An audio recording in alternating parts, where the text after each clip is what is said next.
O que você faria se tivesse apenas 2 semanas para evitar que sua família fosse jogada na rua?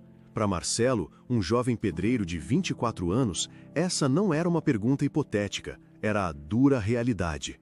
Criando seus 2 irmãos gêmeos de 7 anos sozinho, ele lutava diariamente contra o tempo e uma dívida de aluguel de R$ 1.200 que parecia impossível de pagar. Com a geladeira vazia e o aviso de despejo na mão, o desespero começava a tomar conta. Mas em um dia que parecia ser apenas mais um de trabalho duro sobre o sol, um ato de coragem impulsiva mudaria seu destino para sempre.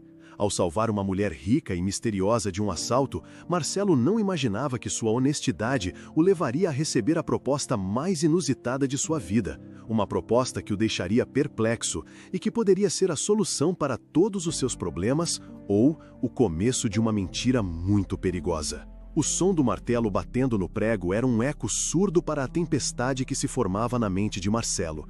Cada batida parecia cravar a mesma frase em sua cabeça. 2 semanas. 14 dias.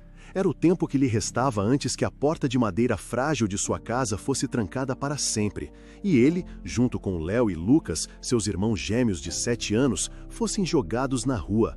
O sol forte castigava suas costas, grudando a camisa de algodão barata em sua pele, mas o calor não era nada comparado ao gelo que se formava em seu estômago. Ele olhou para as próprias mãos, calejadas e sujas de cimento. Mãos de um homem de 24 anos que deveriam estar construindo um futuro, mas que mal conseguiam segurar o presente. A obra pagava, mas era uma miséria. Mal dava para o básico da semana, e a geladeira já ecoava o vazio de seus bolsos.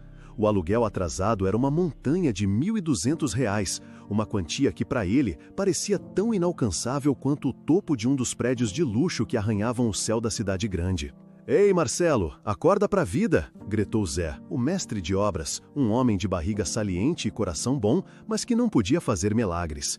Marcelo apenas acenou, forçando um sorriso que não alcançou seus olhos. Ele tentava se concentrar, mas sua mente era um turbilhão. Imaginava os rostos de Léo e Lucas. Eles não entendiam a gravidade da situação.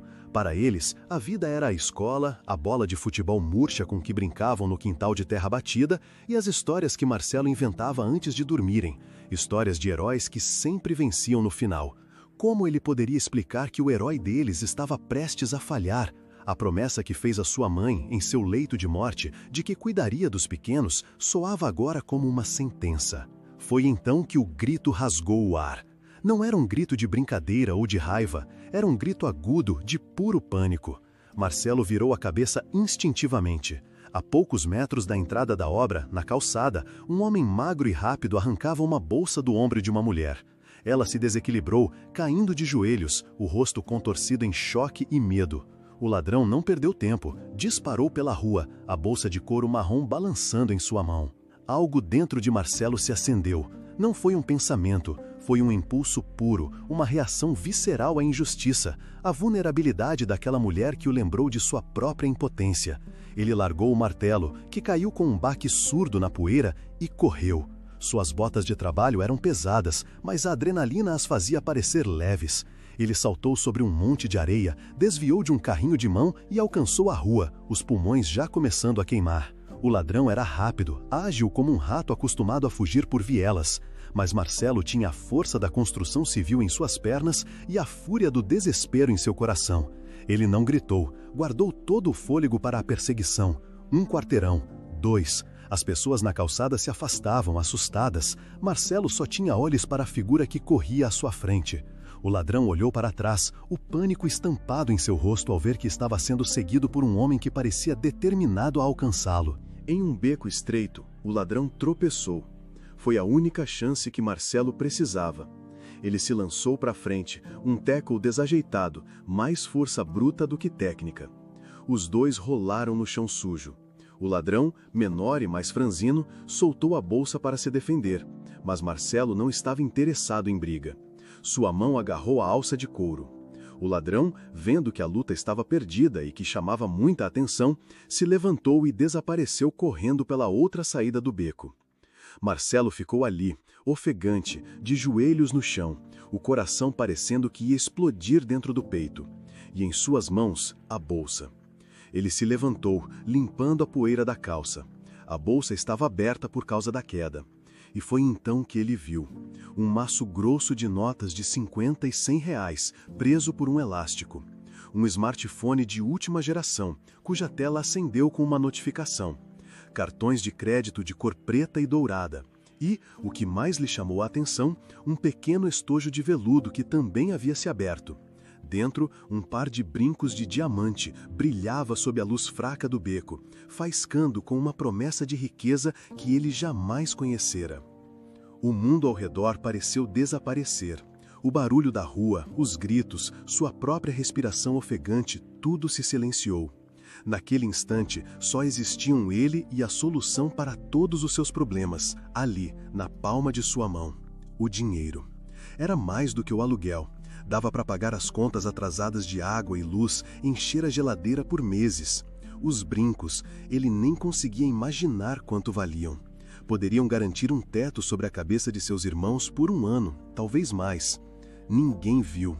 O ladrão fugiu. Ele poderia simplesmente ir embora, pegar o dinheiro e jogar a bolsa em alguma lixeira.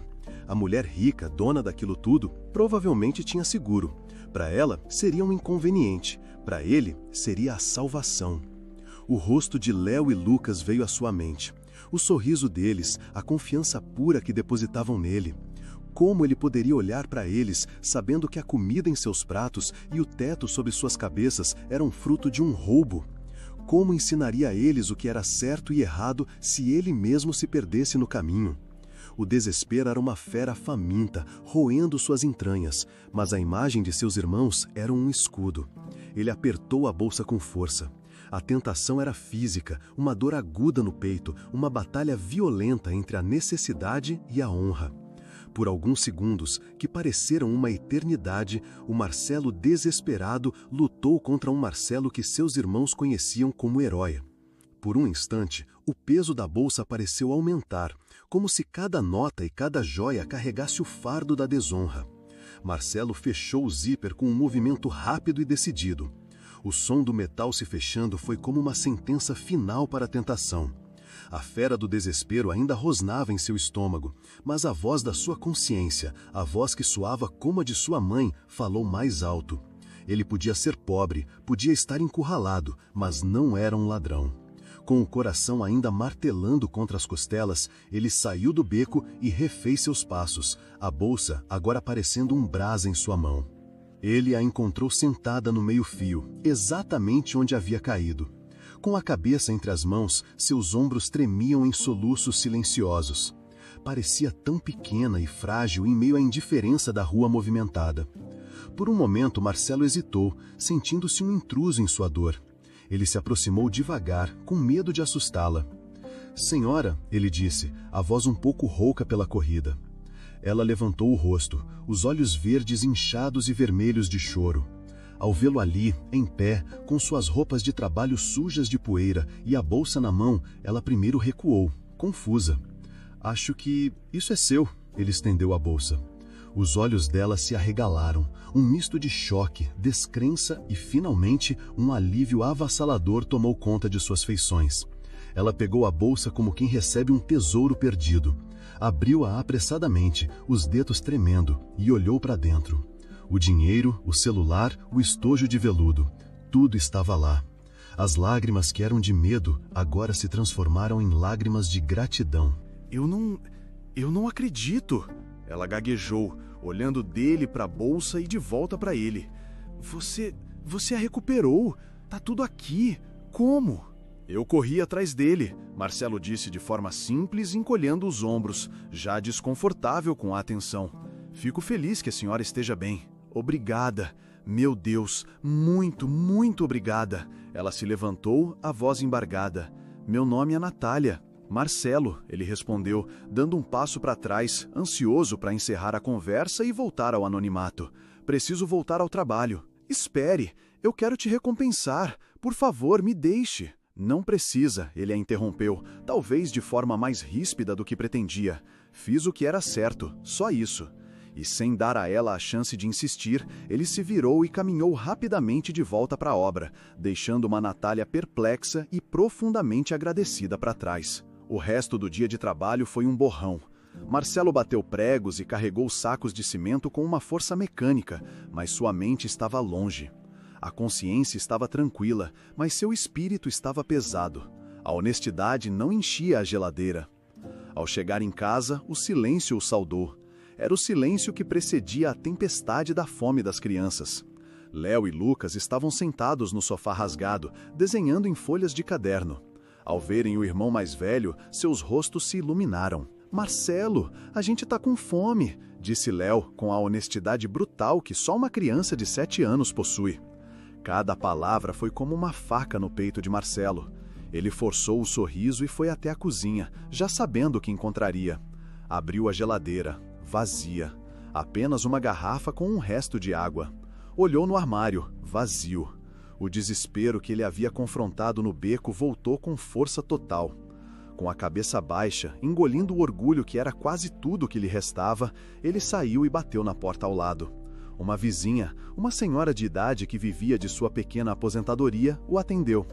"Dona Elza, me desculpe o incômodo. A senhora teria um pouco de macarrão para me emprestar? Eu pago assim que receber." A mulher sorriu com ternura, um sorriso que compreendia a luta sem precisar de palavras. "Claro, meu filho, leve, não se preocupe em pagar." Ela voltou com um pacote de espaguete pela metade. Naquela noite, o jantar na casa de Marcelo foi macarrão cozido apenas em água. Não havia óleo, nem alho, nem mesmo uma pitada de sal para dar sabor. Ele observou seus irmãos comerem, famintos, sem reclamar da comida insossa. Eles confiavam nele, e essa confiança era ao mesmo tempo sua maior força e sua maior dor. No dia seguinte, Marcelo estava de volta à obra, o corpo dolorido, a mente exausta. O sol parecia mais quente, o trabalho mais pesado. Era apenas mais um dia na sua luta sem fim. Ele estava empilhando tijolos quando ouviu uma voz feminina e educada chamá-lo. "Com licença, Marcelo?" Ele se virou, limpando o suor da testa com as costas da mão suja. Parado perto da entrada da obra, ao lado de um carro elegante que contrastava absurdamente com a poeira e a desordem do local, estava Natália. Ela usava um vestido simples, mas de um tecido fino que denunciava sua classe. Estava completamente deslocada ali, e os outros trabalhadores já olhavam com curiosidade. Marcelo sentiu o rosto queimar de vergonha por suas roupas sujas e sua aparência. Ele caminhou até ela. "Natália, o que faz aqui?" "Eu vim agradecer de novo", ela disse, um sorriso genuíno no rosto. "Passei a noite pensando, o que você fez foi incrível, de verdade." "Não foi nada", ele repetiu, olhando para o chão. "Fico feliz que não tenha se machucado." Um breve silêncio se instalou entre eles. Natália parecia nervosa, como se procurasse as palavras certas. "Escuta, Marcelo, eu sei que isso vai parecer estranho, mas você tem um tempo livre? Eu preciso muito falar com você sobre um assunto." Marcelo a olhou, a estranheza da situação o deixando desconfiado. Uma mulher como ela vindo a uma obra para conversar com um pedreiro não fazia sentido. "Eu estou trabalhando, só saio no fim da tarde." "Tudo bem?" ela disse rapidamente, como se temesse que ele dissesse não. "Eu espero. Quando você terminar, podemos conversar?" Ele franziu a testa, completamente confuso, mas a sinceridade em seu olhar o fez concordar. "Certo." "Ótimo", ela disse, visivelmente aliviada. "Eu vou estar por aqui." Marcelo voltou para seus tijolos, mas agora, além da preocupação com o despejo, uma nova pergunta martelava em sua cabeça. O que diabos aquela mulher rica queria com ele? O sol finalmente se pôs, tingindo o céu de laranja e roxo, mas Marcelo mal notou. Ele lavou o rosto e as mãos em uma torneira da obra, tentando remover o máximo de sujeira que podia, mas sabia que era inútil. A poeira do dia estava impregnada em sua pele, em suas roupas, em sua alma. Ele caminhou hesitante até o carro de Natália, sentindo-se como um rato se aproximando da carruagem de uma princesa. Ela sorriu ao vê-lo, um sorriso que não diminuiu a distância abissal entre os mundos deles. O interior do carro era outro universo. O cheiro era de couro e de um perfume suave, o ar era gelado e o silêncio, quebrado apenas pelo ronronar discreto do motor, era quase ensurdecedor para quem estava acostumado com o barulho da cidade. Marcelo se encolheu no banco do passageiro, com medo de sujar o estofamento impecável. Natália dirigiu para uma parte da cidade que ele só conhecia de longe, onde as ruas eram largas, arborizadas e silenciosas. Ela parou em frente a um restaurante com uma fachada discreta, mas imponente. Um manobrista de uniforme correu para abrir a porta para ela. Marcelo engoliu em seco. "Eu não posso entrar aí", ele disse, a voz baixa, quase um sussurro. "Olha para mim."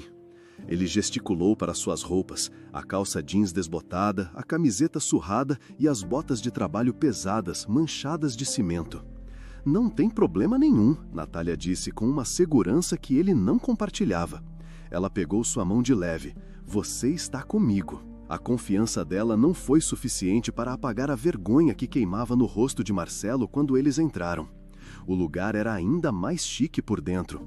Toalhas de mesa brancas, taças de cristal que brilhavam sob a luz amena e casais que conversavam em tons baixos, vestidos com uma elegância casual que parecia custar mais do que ele ganhava em um ano. Todos os seus instintos gritavam para que ele fugisse dali. Ele sentiu os olhares, ou talvez apenas imaginou, mas o efeito foi o mesmo. Cada passo no chão de madeira polida era uma tortura. Sentia-se um impostor, um erro no quadro perfeito. Eles se sentaram em uma mesa mais reservada. Natália pediu uma água e pareceu conversar com o garçom com uma familiaridade fácil, enquanto Marcelo apenas desejava se tornar invisível.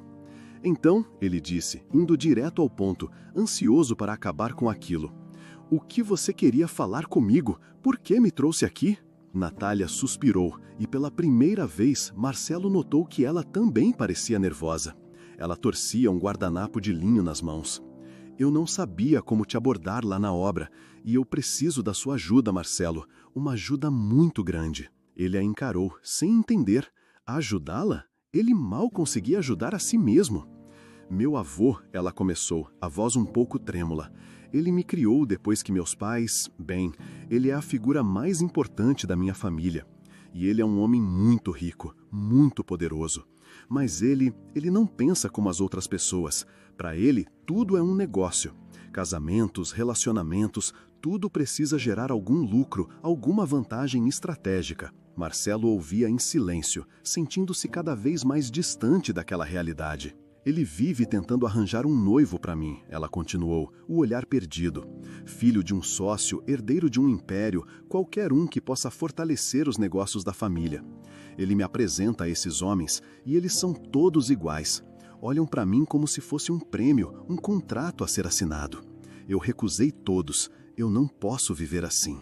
Ela fez uma pausa, bebeu um gole d'água e finalmente olhou nos olhos dele. O desespero que ele via nela era diferente do seu, mas era desespero mesmo assim. "Eu preciso de um tempo. Preciso que ele desista dessa ideia, que me deixe respirar. E a única forma de fazer isso é se ele pensar que eu já escolhi alguém." Ela respirou fundo. "Marcelo, eu sei que isso é a coisa mais louca que você já ouviu, mas eu preciso que você finja ser o meu noivo." Marcelo ficou paralisado. As palavras pairaram no ar, tão absurdas que ele piscou, esperando acordar. Então, um riso curto e amargo escapou de seus lábios. "Você está brincando, né? Isso é uma piada." "Não, eu estou falando sério", ela insistiu, inclinando-se para a frente. "Fingir ser seu noivo? Eu?" ele disse, a voz carregada de incredulidade. "Olha para mim e olha para você. A gente não tem nada a ver. Eu sou um pedreiro. Eu não sei nem usar os talheres certos nesse lugar. Seu avô olharia para mim por um segundo e saberia que é mentira." "Não, ele não saberia", ela rebateu. "Você é um homem bonito, tem a minha idade. Eu diria que nos conhecemos por acaso, que foi amor à primeira vista, qualquer coisa. É só por um tempo, algumas semanas, talvez 1 ou 2 meses, até ele se cansar e me deixar em paz." Marcelo balançou a cabeça, o absurdo da proposta o sobrecarregando.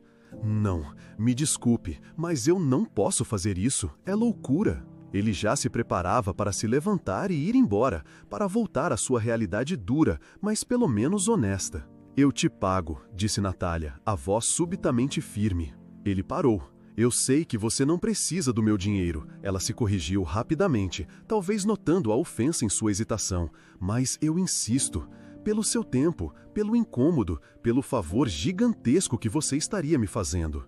Ele continuou negando com a cabeça. Sua dignidade não estava à venda. Eu pago bem, ela disse, os olhos fixos nos dele, jogando sua última carta. Eu te dou 80 mil reais. O número atingiu Marcelo como uma onda, tirando-lhe o ar e o equilíbrio. 80 mil! Não era só o dinheiro do aluguel. Era o suficiente para comprar uma casa pequena. Era o suficiente para dar uma segurança a seus irmãos que ele nunca sonhou em conseguir. Era o fim do desespero, o fim da fome, o fim do medo. As imagens da geladeira vazia, do aviso de despejo e do macarrão com água piscaram em sua mente. Sua honra, seu orgulho, sua recusa, tudo se desfez diante daquele número. Sim, ele ouviu a si mesmo dizer. A palavra saiu de sua boca de forma tão automática, tão instintiva, que ele próprio se surpreendeu. O desespero era maior, muito maior. Um sorriso de puro alívio iluminou o rosto de Natália. Sério? Marcelo apenas assentiu, o peso daquela única palavra já se instalando em seus ombros. Ele havia acabado de concordar em viver uma mentira, e não havia mais como voltar atrás. O dia seguinte começou com a chegada do carro de Natália na frente do seu portão remendado. Léo e Lucas espiaram pela janela, os olhos arregalados de curiosidade para o veículo que brilhava sob o sol da manhã. Para Marcelo, o carro não era mais um símbolo de um mundo distante, era a materialização do acordo bizarro que ele havia feito. Aquele era o primeiro dia da sua nova vida de mentira. Primeira parada, a transformação. Natália anunciou com um sorriso que misturava diversão e seriedade. A primeira parada foi um salão de beleza masculino, tão luxuoso que Marcelo se sentiu entrando em um palácio.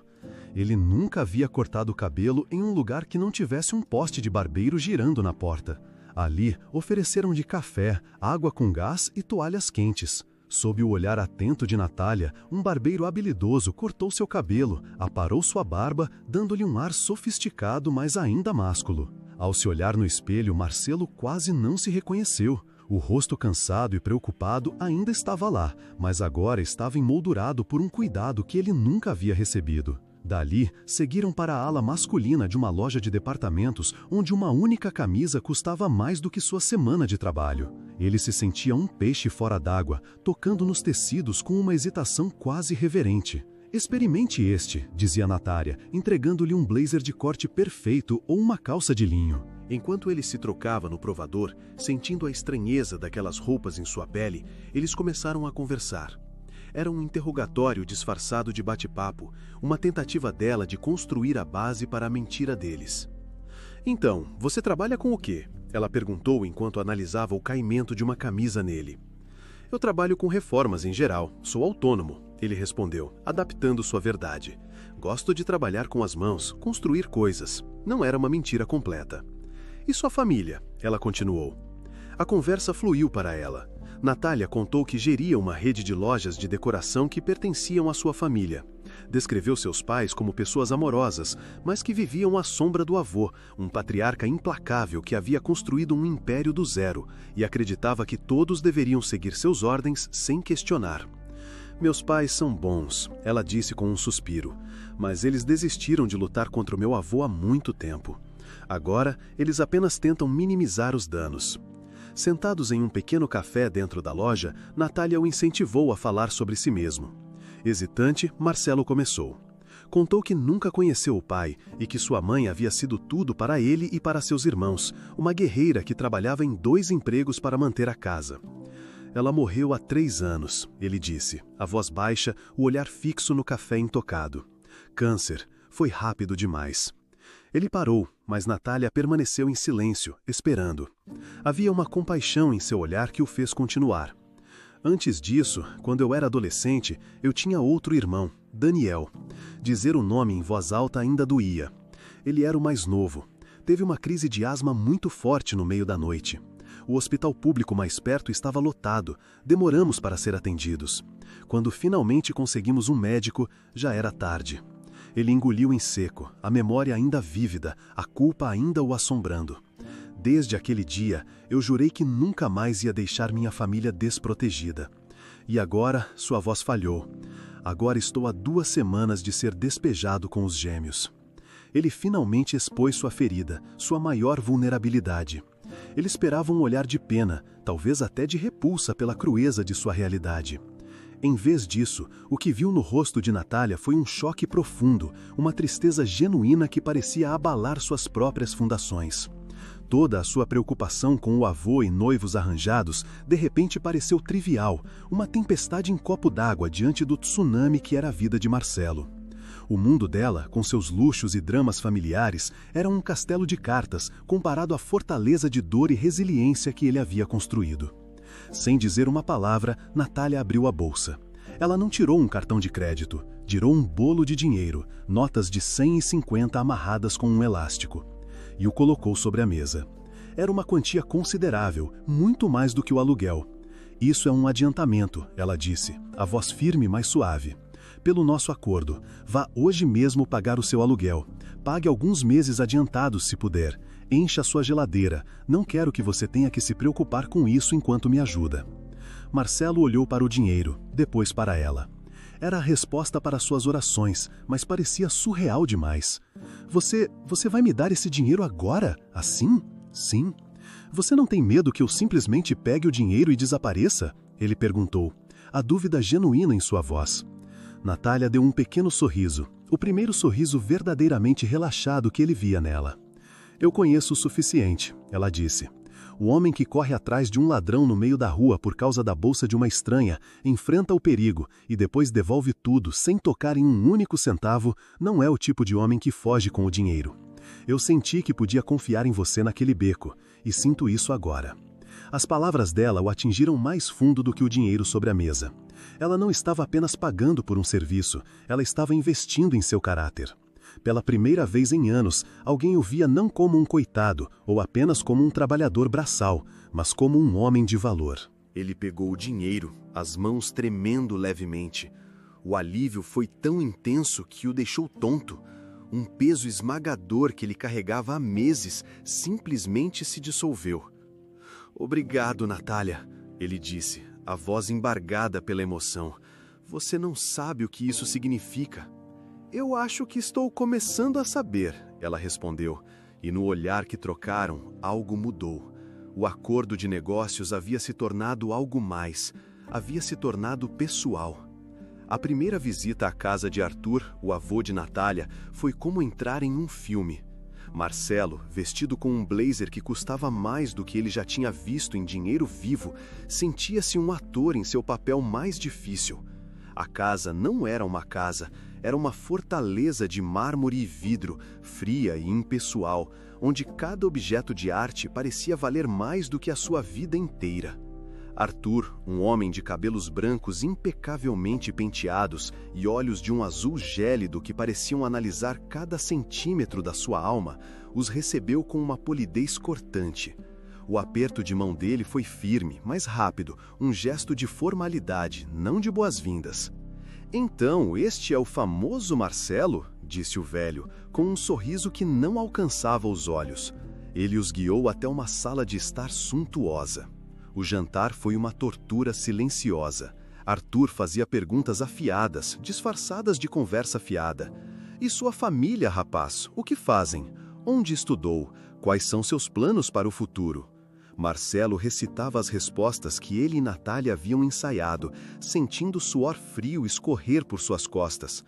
Ele se concentrava em mastigar devagar, em usar os talheres certos, em não dizer nenhuma gíria. A cada pergunta, sentia o olhar desconfiado de Arthur sobre si, um predador estudando sua presa.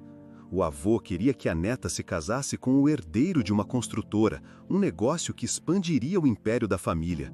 Marcelo era, aos olhos dele, um obstáculo inesperado e indesejado.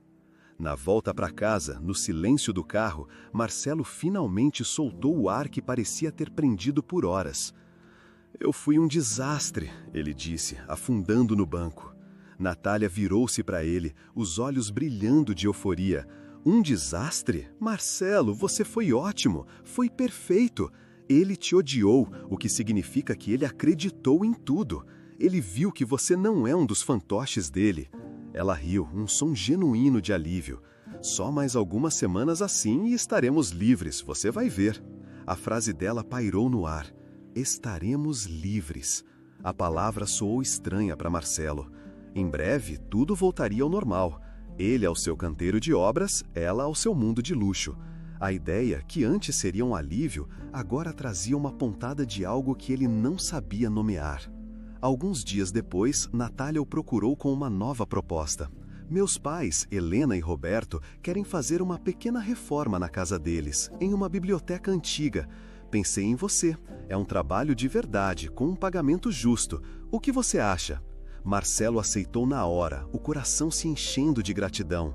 Era a chance de ganhar seu próprio dinheiro, de forma honesta, sem mentiras. A casa de Helena e Roberto era o oposto da mansão de Arthur. Era grande e elegante, sim, mas era quente, cheia de livros, fotos de família e o cheiro de lar. Os pais de Natália, que não sabiam do noivado de mentira, os trataram com uma educação polida, mais distante. Para eles, Marcelo era apenas o pedreiro que a filha havia indicado.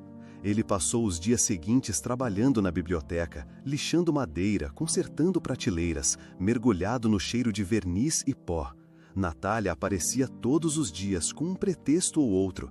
Trazia-lhe um copo de suco, perguntava sobre o andamento do trabalho, ou simplesmente sentava-se em um canto para ler enquanto ele trabalhava. Helena, a mãe de Natália, uma mulher observadora e de sorriso doce, começou a notar. Não era o que a filha dizia, mas como ela agia. O jeito como seu rosto se iluminava quando Marcelo chegava. A forma como ela ria, uma risada solta e despreocupada, de alguma piada boba que ele contava. A maneira como ela o olhava quando pensava que ninguém estava vendo. Roberto, você reparou? Ela disse ao marido certa noite. Nossa filha, o jeito que ela trata o rapaz da reforma, há algo ali. Algo que eu não vejo quando ela está com aqueles outros rapazes que meu pai insiste em apresentar. Roberto, mais cético, deu de ombros. Helena, ele é só o pedreiro. Natália é gentil com todo mundo. Mas a semente da desconfiança foi plantada. Em uma tarde, enquanto Marcelo removia o painel de madeira de uma parede para verificar a fiação, algo caiu no chão com um baque surdo. Era uma pequena caixa de madeira escura, coberta de poeira. Curioso, ele a pegou e abriu. Seu coração parou. Dentro, aninhada em um pedaço de veludo desbotado, havia uma pedra transparente, lapidada, que brilhava intensamente mesmo na luz fraca. Parecia um diamante. Dobrado sobre a pedra, havia um pequeno pedaço de papel, como um certificado de joalheria. Com os dedos trêmulos, Marcelo desdobrou. Estava escrito à mão: valor estimado, R$80 mil. R$80 mil! O ar fugiu de seus pulmões. Ele se apoiou na parede para não cair. A quantia era surreal. Era mais do que ele ganharia em anos de trabalho duro debaixo do sol. Era a segurança de seus irmãos garantidas por uma década. Era uma vida nova. A tentação voltou, mais forte e mais insidiosa do que da primeira vez. A bolsa tinha sido o desespero do momento. Isso era uma fortuna esquecida, coberta de poeira. Quem sentiria falta? Uma caixa perdida atrás de uma parede por anos? Bastaria colocá-la no bolso. Ninguém jamais saberia. Marcelo segurou a pequena caixa na mão. O peso dela era insignificante, mas o valor que continha era esmagador. R$80 mil. A quantia dançava em sua mente, uma canção de sereia prometendo o fim de todas as suas lutas. A imagem de seu irmão Daniel, pálido e sem ar, voltou com a força de um soco. Aquele dinheiro poderia ter salvado a vida dele. Aquele dinheiro poderia garantir que Léo e Lucas nunca, jamais passassem por nada parecido. Por um momento, sua mão se fechou em torno da caixa, os nós dos dedos brancos. A tentação era uma força física, puxando-o para a escuridão da mentira. Ele poderia simplesmente guardar a caixa e mais tarde vendê-la. Quem saberia? Uma relíquia de família perdida e esquecida. Então, o rosto de Natália veio à sua mente. A confiança em seus olhos quando lhe deu o dinheiro adiantado. E o sorriso de sua mãe, Helena. A gentileza de seu pai, Roberto. Eles o haviam acolhido em sua casa, o trataram com respeito. Como ele poderia trair essa confiança? Ele não era o ladrão do beco, ele não era um aproveitador, ele era Marcelo. Com um suspiro profundo que expulsou o último demônio da tentação, ele saiu da biblioteca. Encontrou Helena e Roberto na sala de estar, tomando café. Ele se aproximou, a caixa de madeira na palma da mão estendida. Com licença, dona Helena, senhor Roberto. Eu estava trabalhando na parede dos fundos e encontrei isto. Estava caído atrás de um dos painéis. Acho que pertence a vocês. O casal se entreolhou. Roberto pegou a caixa, abriu-a e olhou para a pedra brilhante. Então, ele olhou para sua esposa. Um sorriso lento e genuíno se espalhou pelo rosto de ambos. Não era um sorriso de alívio por encontrar um objeto perdido, mas um sorriso de profunda satisfação. Obrigado, Marcelo, disse Helena, a voz cheia de um calor que ele não compreendera. Nós apreciamos muito, muito mesmo, a sua honestidade. Marcelo achou a reação deles um pouco estranha, mas ficou aliviado por ter feito a coisa certa. O que ele não sabia é que não havia relíquia de família perdida. A caixa havia sido colocada ali de propósito naquela manhã. A desconfiança de Helena a levara a criar um teste definitivo. E Marcelo havia passado com uma honra que eles raramente viam em seu próprio círculo. A índole do rapaz estava para eles comprovada. Os dias seguintes passaram em uma tranquilidade agradável. A reforma estava quase no fim. A cumplicidade entre Marcelo e Natália crescia a cada almoço compartilhado na cozinha, a cada conversa jogada fora. A mentira para o avô ainda existia, mas ali, na casa dos pais dela, algo verdadeiro começava a florescer. A tranquilidade foi estilhaçada em uma terça-feira à tarde. Um carro preto e imponente parou em frente à casa sem aviso. Era Arthur. Ele entrou na casa como se fosse sua, com uma autoridade que silenciava qualquer protesto. Vim ver como anda a reforma da biblioteca da sua mãe, ele anunciou, caminhando a passos largos pelo corredor. Natália gelou. Ela tentou interceptá-lo, mas era tarde demais. Arthur parou na porta da biblioteca e a cena que viu o fez parar abruptamente. Lá estava Marcelo, de joelhos, sem camisa, o suor brilhando em suas costas musculosas, espalhando argamassa em uma junta com uma espátula. A imagem perfeita de um operário em pleno trabalho. Os olhos de gelo de Arthur se estreitaram, movendo-se do homem sujo de pó para sua neta, que estava pálida como um fantasma. Natália! A voz dele era um silvo baixo e perigoso. Que significa isto? O pânico fez Natália gaguejar a primeira desculpa que lhe veio à mente. Vovô, que surpresa! O Marcelo, bem, ele é um homem de muitos talentos. Apesar de sua posição, ele adora trabalho manual, sabe? É um hobby, para relaxar. A mentira era tão fraca, tão desesperada, que pairou no ar como uma piada de mau gosto. Marcelo permaneceu imóvel, a espátula na mão, sentindo-se um animal encurralado. Arthur soltou uma risada curta e sem humor. Um hobby. Não me tome por uma criança tola, menina. Naquele momento, atraídos pelas vozes tensas, Helena e Roberto apareceram na porta.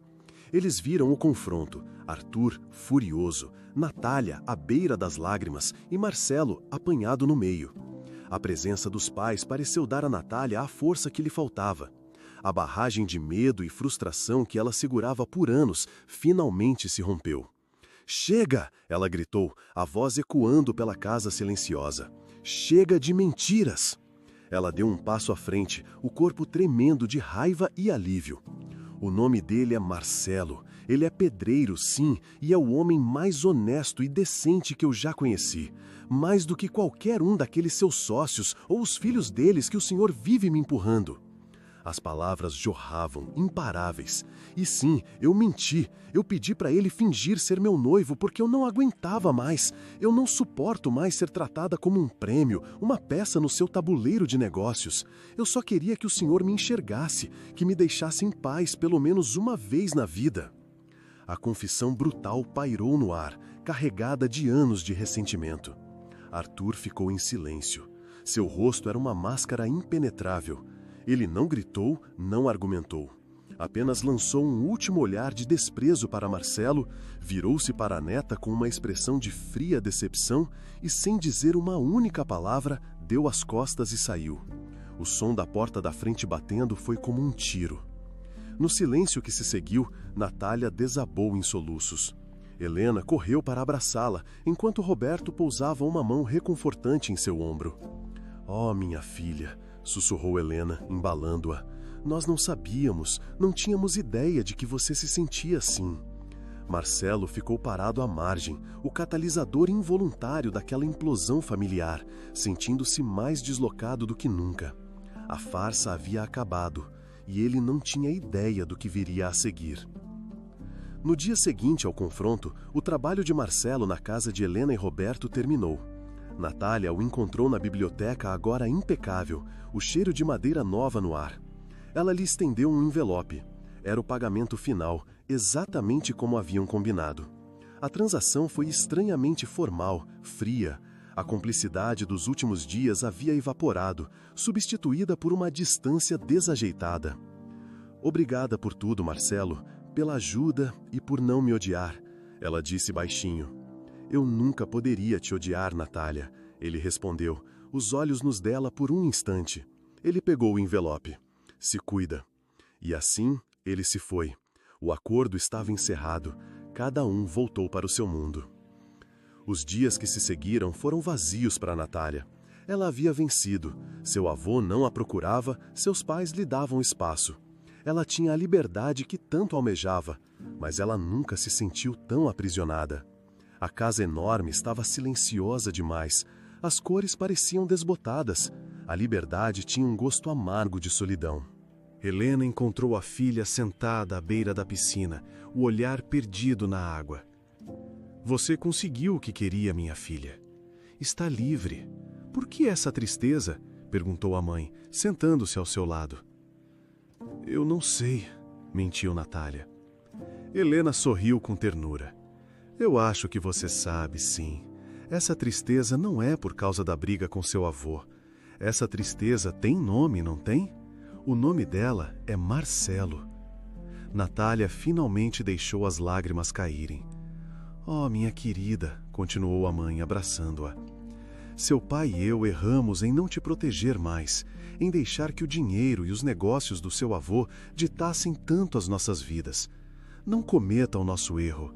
A vida é curta demais para não ir atrás da felicidade.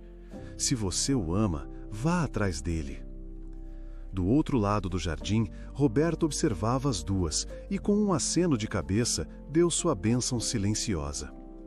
Com o coração renovado pela esperança, Natália pegou as chaves do carro. Ao sair, deu de cara com a figura imponente de Arthur, seu avô, que a esperava na entrada. Ele parecia mais velho, os ombros um pouco curvados. "Eu preciso falar com você", ele disse, a voz rouca. "Eu peço desculpas, Natália, pela minha arrogância." Ele olhou para longe, para uma memória distante. "Há muitos anos eu perdi sua avó, a única mulher que eu amei de verdade. Eu a afastei com esse meu jeito frio, obcecado por controle em negócios. Eu a perdi. E eu percebi que estava fazendo a mesma coisa com você. Eu não quero te perder também." Seus olhos gelados, pela primeira vez, pareciam úmidos. "A escolha é sua. Sempre deveria ter sido. Apenas seja feliz." Natália, chocada com aquela rara demonstração de vulnerabilidade, o abraçou com força, chorando em seu ombro. Naquele abraço, décadas de ressentimento se dissolveram. Ela dirigiu sem hesitar, não para um bairro nobre, mas para o local da primeira obra onde vira Marcelo. E lá estava ele, no fim do expediente, saindo com os outros trabalhadores, o rosto e as roupas cobertos pela poeira do dia. Quando ele a viu, um sorriso lento, cansado, mas absolutamente genuíno, iluminou seu rosto. A distância entre seus mundos pareceu encolher até desaparecer. Ela baixou o vidro. "Quer dar uma volta?" Ele sorriu ainda mais. "Quero." "Ótimo", ela disse. "Mas antes, vamos passar na sua casa. Eu quero conhecer seus irmãos." O brilho nos olhos de Marcelo foi a resposta que ela precisava. Minutos depois, Léo e Lucas, tímidos e maravilhados, entravam pela primeira vez no carro de luxo de Natália. O passeio deles foi mágico. Foram ao shopping, mas não para lojas de grife. Tomaram sorvete e Natália comprou um boneco de super-herói para cada um. Assistiram a um filme de animação e as risadas das crianças ecoavam no cinema, misturando-se com as de Marcelo e Natália. Depois, foram a um parque de diversões. Léo e Lucas corriam de um lado para o outro, gritando de alegria nos carrinhos de bate-bate e no pula-pula. Enquanto os meninos se esbaldavam, Marcelo se afastou por um momento. Ele voltou com um urso de pelúcia marrom, de tamanho médio, e o estendeu para Natália, o rosto corado de vergonha. "Eu sei que não é nada e que você pode comprar 1 milhão desses", ele disse sem jeito, "mas eu só queria te dar para mostrar que eu gosto de você." Natália pegou o urso, o coração transbordando. Aquele presente simples, comprado com o dinheiro suado de seu trabalho, valia mais para ela do que qualquer diamante. Para fechar o dia, eles foram na roda gigante. Enquanto subiam, a cidade se estendia abaixo deles, um tapete de luzes piscando contra o céu do pôr do sol. Os meninos apontavam para tudo, fascinados. No ponto mais alto, com o mundo aos seus pés, o barulho da cidade desapareceu. Marcelo e Natália se olharam. Não precisavam de palavras. Naquele silêncio, todas as diferenças, medos e mentiras do passado se tornaram insignificantes. Ele se inclinou e a beijou, um beijo terno, cheio de promessas. A partir daquele dia, olhando para o homem que havia arriscado tudo pela honra, para os 2 meninos que agora a abraçavam como se fossem da família e para o urso de pelúcia em seu colo, Natália soube de uma verdade absoluta. Ela faria qualquer coisa, enfrentaria qualquer um para proteger aquele grande e inesperado amor.